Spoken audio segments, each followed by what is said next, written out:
Look, if Nicolo Barella played for Real Madrid, Barcelona or Liverpool, he'd be considered the best midfielder in the world. But because he grinds it out for Inter week in, week out, he's still treated like a hard worker, when in fact, he's a genius in disguise. Everyone talks about him as, okay, yeah, he's good, he's got qualities, but no one gives him the actual credit he deserves. CBS Sports made a video on the subject, rating the best midfielders in the world, and just look at the words of the first pundit. Luckily, his colleague was there to correct him, saying that Nico Barella is not only capable of becoming world class, he is already world class. Now we've got Nicolo Barella.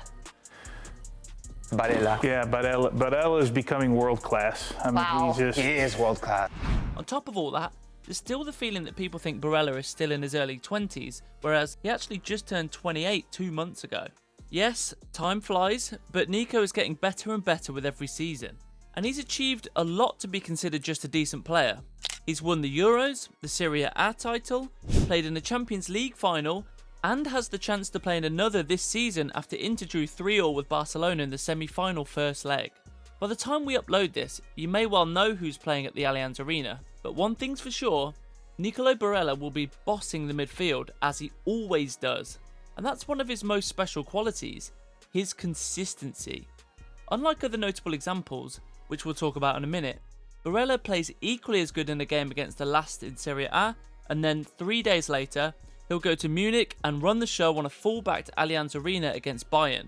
You could drop him out of a helicopter and put him in any game in the world, and Barella doesn't look out of place. So, what's really stopping him from getting the full attention and recognition he deserves? Well, to answer that, we have to look at all the popular perceptions that people have of Nicolo Barella.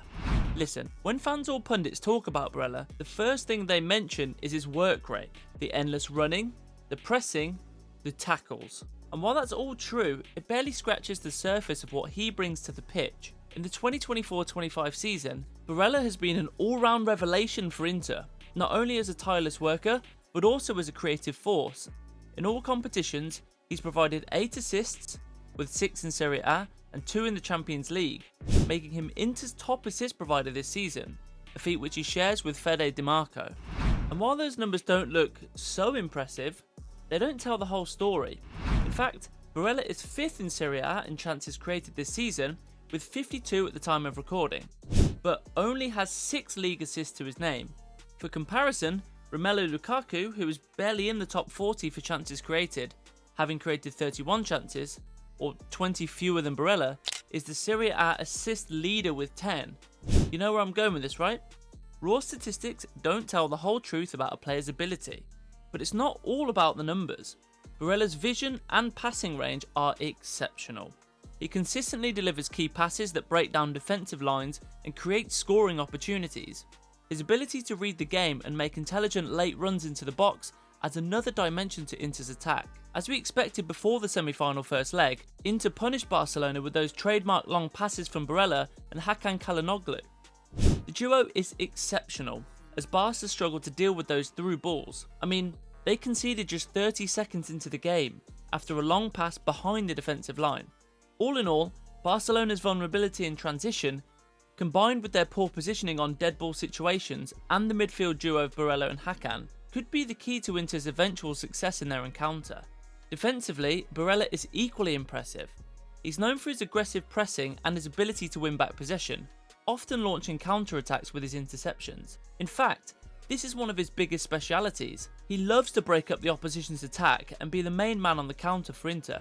Remember Inter's winning goal against Bayern Munich in the quarter-finals at the Allianz Arena? He stole the ball in the middle and passed to Lautaro Martinez. The Argentinian then played back to Barella and the danger was already in Bayern's half. The Italian maestro then played a brilliant through ball to Carlos Augusto, who crossed for Fratesi to tap into an empty net. Again, a perfect example of how crucial you can be without the stats showing it. All in all, Barella is Inter's midfield general, even if that label is more appropriate for veterans such as Çalhanoğlu or Mkhitaryan. Because let's be real, you'd hardly find anyone who would argue that Barella is not only the best midfielder for Inter, but perhaps even in the entire Italian league. So yeah, to give one of my possible suggestions as to why people overlook midfielders like him or Pedri, they just don't pass the stats test. They don't score as much, they don't contribute offensively like Bellingham did last season, and of course, when you score 20 goals and provide 15 assists, everyone will be talking about you. But when it comes to the classic role of a midfielder, to win the ball back and to control the tempo, to keep the ball circulating as much as possible, that is something that goes beyond the raw statistics. This is actually a pretty good way of knowing whether the people around you are actually watching the games or getting overly excited about a particular player's goals and assists. And before we move on to why Barella is easily one of the top 3 midfielders in the world, let me give you a quick example to wrap up the stats topic. Listen, I've been thinking about this for the last few weeks and it's just impossible to ignore. Regardless of how influential Rafinha has been this season, you just can't deny the fact that the hype around this boy is all about goals and assists, nothing else. Yep, almost 20 goal contributions in the Champions League is monumental, but he is my number 1 example of how misleading stats can be, and this fits in perfectly with the topic of Barella and why he doesn't get the recognition he deserves. So firstly, who are your top 3 midfielders in the world on current form this season? Go down to the comment section and give your suggestions, please. Oh, and also, to make it more interesting, give your arguments for each one. Well, mine is Pedri, Barella and Vitinha, all in the top 3 in no particular order, with Declan Rice very close behind. Look, I don't know if you can sense it, but we're at the beginning of an emerging period of classic midfielders that could actually define an era in world football. All 3 of these players are, in my opinion, simply the perfect midfielders. None of them have any particular weaknesses. They all defend, cover a lot of space on the pitch, have an eye for goal, but most importantly, they all have the technical part of their game. Of course, you could include Rice and Valverde in the best midfielders debate, but they lack the dribbling ability of Pedri, Barella and Vitinha. So if you want to combine versatility, form and consistency, these 3 are probably the best choices out there.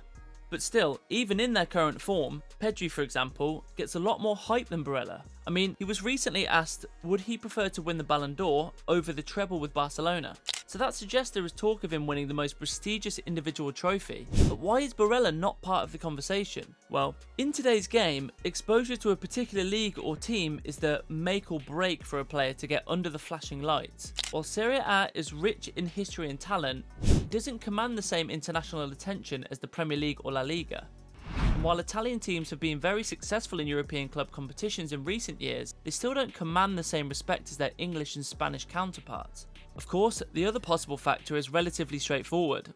Barella isn't one to seek media attention. His focus remains on the pitch, leading by example rather than making headlines. He doesn't wear 2 pairs of sunglasses after a final, or doesn't put an "I belong to Jesus" shirt underneath his jersey. He's just modest enough to wait patiently for his moment to shine. Because Nicolo Barella isn't just one of the best midfielders in Italy, he's one of the best in the world.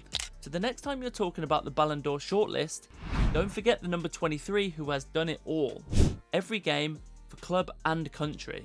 It's time we put some damn respect on Barella's name. And what do you think? Do you see anyone like him or Pedri or Vitinha as a Ballon d'Or winner in the future? And do you think the awards criteria has changed since we witnessed midfielders like Rodri and Modric winning 2 of the last 6 editions of the Golden Ball? Share your thoughts in the comments below. Also, don't forget to like and subscribe. Yes, if you reached it this far in the video, it looks like you're enjoying our content, but don't hesitate to push us up the YouTube algorithm. Thank you very much, and until next time.